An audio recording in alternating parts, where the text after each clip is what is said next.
Hello everyone, welcome to my YouTube channel. So आज की video में हम डिस्कस करने जा रहे हैं इंफॉर्मेशन टेक्नोलॉजी एक्ट 2000 को बनाने का ऑब्जेक्ट, साथ के साथ रीजंस कि क्यों बनाया गया ये एक्ट, और साथ के साथ सेक्शन 1 एंड सेक्शन 2 में से कुछ डेफिनेशंस को भी हम कवर करेंगे।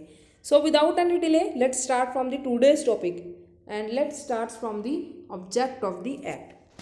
अब भाई ई ट्रांजेक्शन्स तो 2000 से भी पहले हो रही थी, चाहे कम मात्रा में हो रही हो पर फिर भी हो रही थी। पर उन ट्रांजेक्शन्स को जो इलेक्ट्रॉनिकली हो रही थी रेगुलेट करने के लिए कोई specific piece of legislation available नहीं था। So for that purpose just to provide the legal recognition to electronic transactions, उसके लिए जो है आईटी एक्ट बनाया गया।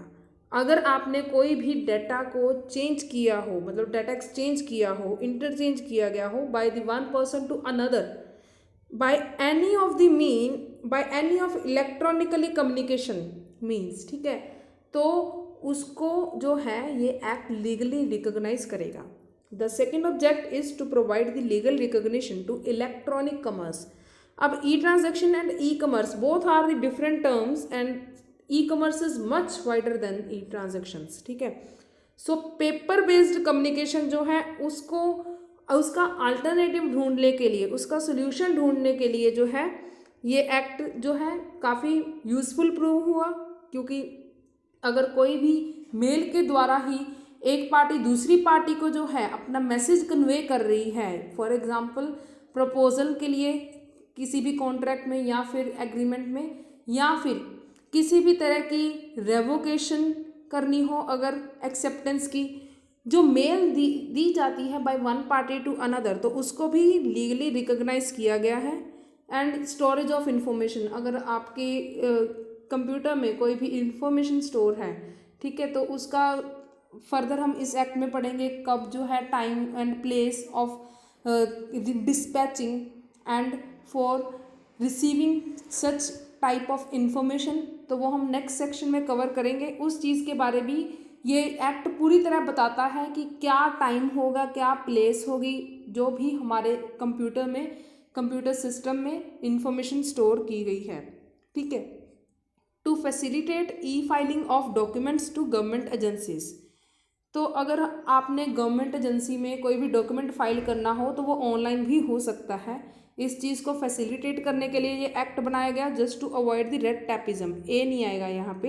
रेड टैपिज्म मतलब होता है अगर किसी भी कारण विवश या फिर बिना किसी वजह से जो है गवर्नमेंट की एजेंसी के एम्प्लॉयज़ जो हैं वो जो है डिले कर रहे हो आपके किसी भी काम को, या फिर अवॉइड कर रहे हो, इस चीज़ को जो है ख़त्म करने के लिए ये एक्ट बनाया गया।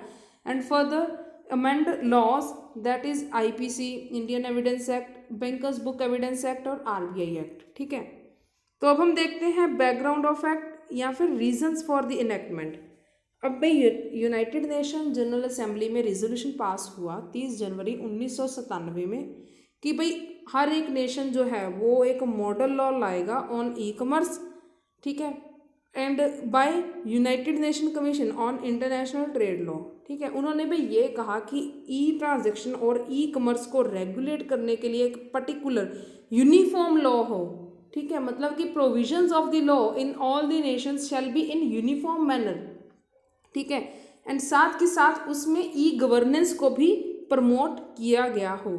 सो इंडिया में जो है इंफॉर्मेशन टेक्नोलॉजी एक्ट 2000 ये जो है बनाया गया इसी रीज़न के लिए।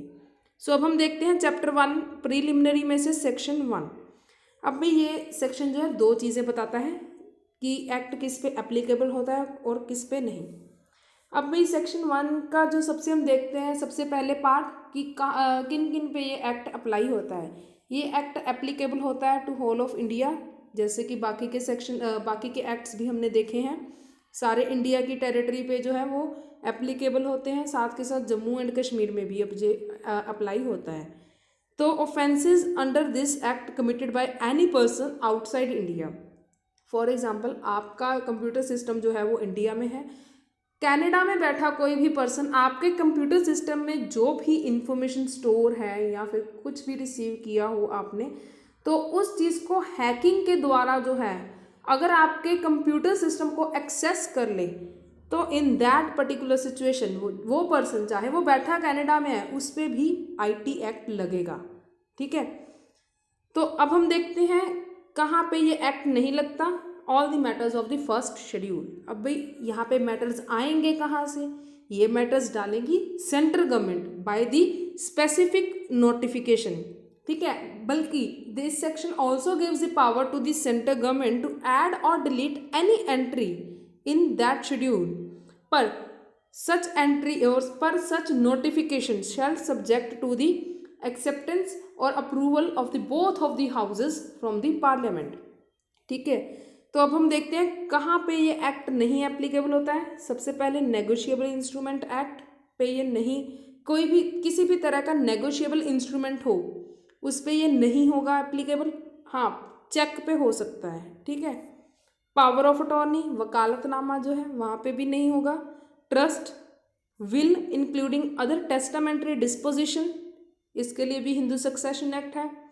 Contract of sale, conveyance of immovable property और इंटरेस्ट इन सच प्रॉपर्टी। ठीक है, किसी भी प्रॉपर्टी के रिलेटेड कोई भी मैटर हो उस पर भी ये एक्ट अप्लाई नहीं होगा।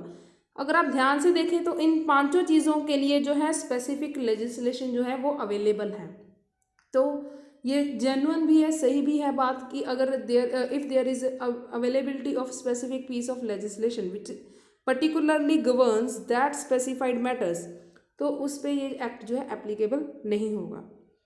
तो अब हम देखते हैं सेक्शन 2 की डेफिनेशंस को। सबसे पहले definition section 2 subsection A, access. Access मतलब एनी एंट्री, इंस्ट्रक्शन और कम्युनिकेशन विद लॉजिकल, अरिथमेटिकल और memory function of computer, computer system and computer network. जैसे कि मैंने पहले भी इलस्ट्रेशन में ये कहा कि अगर कनाडा में बैठा कोई भी पर्सन आपके कंप्यूटर सिस्टम या फिर कंप्यूटर नेटवर्क में कोई भी एंट्री करे या फिर उसको कोई भी इंस्ट्रक्शन दे कि उसने पर्टिकुलर की कोई भी कमांड दे दे, जैसे कि आपके कंप्यूटर में से कोई भी आपके कंप्यूटर के IP एड्रेस से कुछ भी किसी और को या किसी अदर पर्सन को मैसेज दे दे, इंस्ट्रक्शन दे दे कंप्यूटर सिस्टम को कि वो किसी को मैसेज सेंड करे या फिर कम्युनिकेशन करे। कनाडा में बैठा पर्सन अपने कंप्यूटर सिस्टम के द्वारा आपके कंप्यूटर सिस्टम के साथ कम्युनिकेशन करे विद द लॉजिकल, अरिथमेटिकल और मेमोरी फंक्शन ऑफ कंप्यूटर। ठीक है, तो इसे हम कहेंगे एक्सेस। अभी computer system and computer network, इनकी भी अलग अलग डेफिनेशंस अवेलेबल हैं। ठीक है, जो कि हम डिस्कस करेंगे अगले लेक्चर में। सो अगर आपको हमारी आज की वीडियो पसंद आई हो, please like, comment, share and subscribe my channel. Thank you.